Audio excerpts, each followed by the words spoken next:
Mana? Mana? Aduh!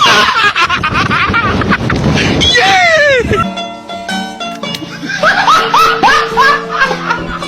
Are you ready, kids? Aye, aye, Captain! I can't hear you. Aye, aye, Captain! Oh! Assalamualaikum warahmatullahi wabarakatuh. Saya Dwi Rosalinda dengan NIM 0404032386 dari kelas PKI B4. Saya di sini akan menjelaskan tentang teori psikodinamika dan teori humanistik. Pembahasan yang pertama yaitu pengertian teori psikodinamika.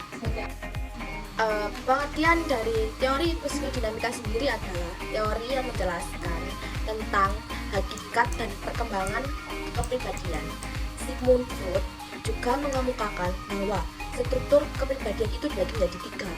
Yang pertama yaitu ID, ego, dan superego. Ketiganya tersebut itu saling berkaitan untuk mempengaruhi perilaku individu. Pembahasan selanjutnya adalah manusia sehat dan tidak sehat. Pengertian manusia sehat dan tidak sehat menurut para ahli. Manusia sehat menurut Alport ialah kemampuan dan kemandirian, sedangkan menurut Rogers ialah kesadaran diri dan penerimaan diri.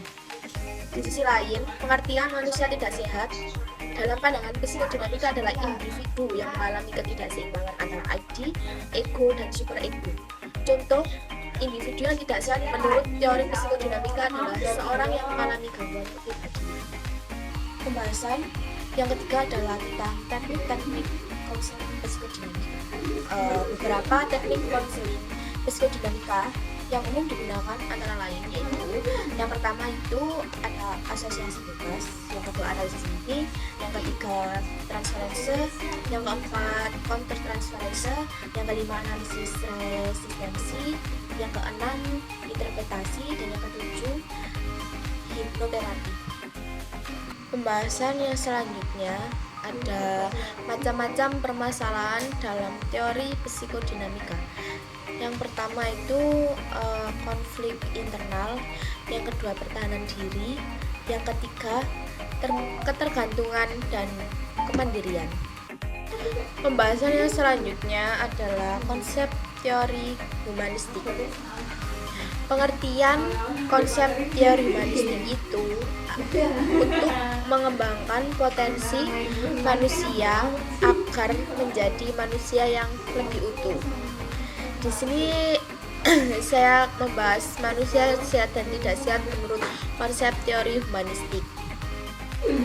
Pengertian manusia sehat dan tidak sehat menurut Abraham Maslow, manusia sehat adalah manusia yang mampu mengaktualisasikan diri secara penuh.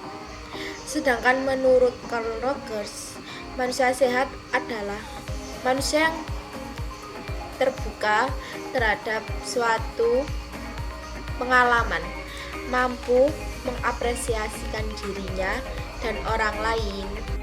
Sedangkan manusia yang tidak sehat adalah ketidaksesuaian dengan dirinya dan kurang perkembangan diri.